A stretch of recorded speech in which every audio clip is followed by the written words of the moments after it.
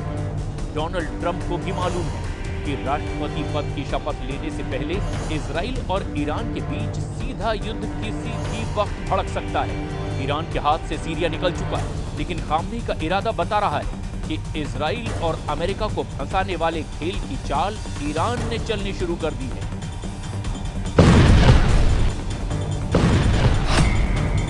Iran के सर्वोच्च नेता अली खामनेई के जनरल हुसैन सलामी कह चुके हैं कि इजराइल को सीरिया में दफन कर देंगे।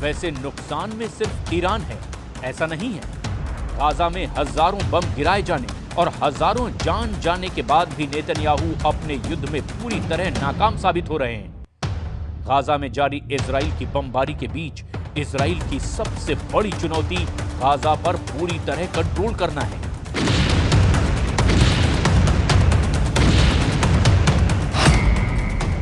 जिसमें नेतन्याहू और उनकी सेना 100% फेल साबित हुई है, क्योंकि हमास अब भी गाजा में एक्टिव है।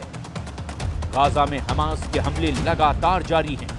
ये बात टाइम्स ऑफ इजराइल की इस रिपोर्ट में छपी है और ऐसे हमलों में इजराइल अपने सैनिकों को भी खो रहा है। नेतन्याहू के लिए दूसरी बड़ी चुनौती वहां मौजूद इजरायली बंधकों की रिहाई है, जो अब भी हमास के कब्जे में है।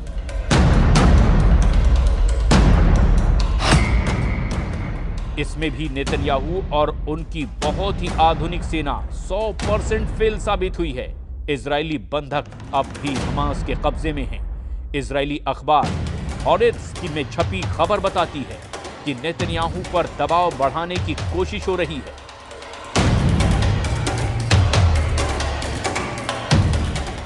बंधकों को छुड़ाने के लिए नेतन्याहू और उनकी फौज शुरू में काफी एक्टिव दिखी, लेकिन अब ऐसी खामोशी छा गई है कि सब नेतन्याहू के युद्ध वाले एजेंडे पर सवाल उठने लगे। गाजा में 450 दिनों की बमबारी ताजा रिपोर्ट बहुत खतरनाक है और आंकड़े ऐसे हैं जिस पर अमेरिका से लेकर यूरोप तक सवाल उठाने से बच रहे हैं। गाजा पर इजराइल की बमबारी में अब तक 46,000 से ज्यादा फिलिस्तीनी नागरिकों की मौत हो चुकी है। इनमें करीब 20,000 बच्चे थे। वहीं हमास के कब्जे में करीब 100 बंधक हैं और उनको छुड़ाने के लिए इजराइल में लगातार सीज फायर की मांग की जा रही है।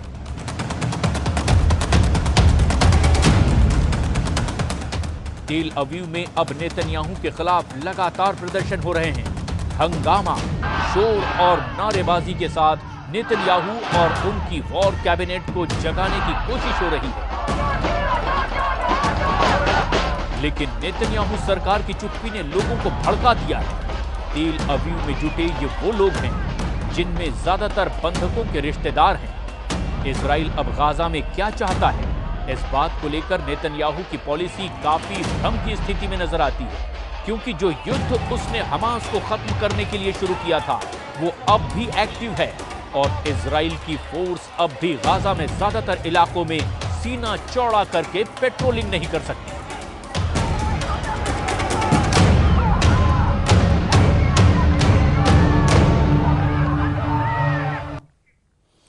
और सीरिया को खोने के बाद ईरान बहुत ज्यादा परेशान है। सीरिया फ्रंट पर पुतिन से भी ईरान को मायूसी मिली है। ऐसे में अब खामनेई ने इजराइल को हराने के लिए नया प्लान बनाया है। जब से खामनेई का सीक्रेट मैसेज चीन में शी जिनपिंग के पास पहुंचा है, युद्ध को लेकर तेहरान में एक नई उम्मीद बंधी है।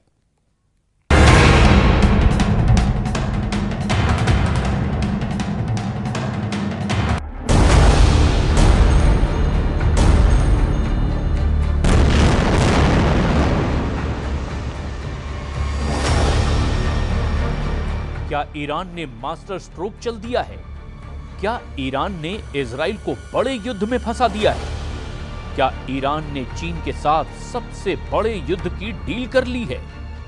पश्चिम एशिया की जंग में क्या जिनपिंग की एंट्री हो चुकी है? क्योंकि ईरान की तरफ से ऐसा इशारा किया जा रहा है। ईरान जानता है कि नेतन्याहू की असली ताकत अमेरिका है और जब तक अमेरिका के मुकाबले में बड़ी ताकत को नहीं लाया जाएगा, तब तक इजराइल को हराना आसान नहीं। वहीं इसमें भी कोई शक नहीं कि ट्रंप की व्हाइट हाउस में वापसी से इजराइल और मजबूत होगा, इसकी पूरी गारंटी है। ऐसे में पश्चिम एशिया में इजराइल और अमेरिका पर लगाम लगाने के लिए ईरान ने प्लान बी पर काम करना शुरू कर दिया है और इस प्लान बी का मतलब है शी जिनपिंग। ईरान ने कहा है कि चीन के पूरे पश्चिम एशिया में सबसे बेहतर रिश्ते हैं और चीन का दखल दुनिया के कई इलाकों में शांति ला सकता है। अब्बास अरागची ने कहा कि चीन को इजराइल के युद्ध का इलाज करना चाहिए, तभी इलाके में शांति लौटेगी।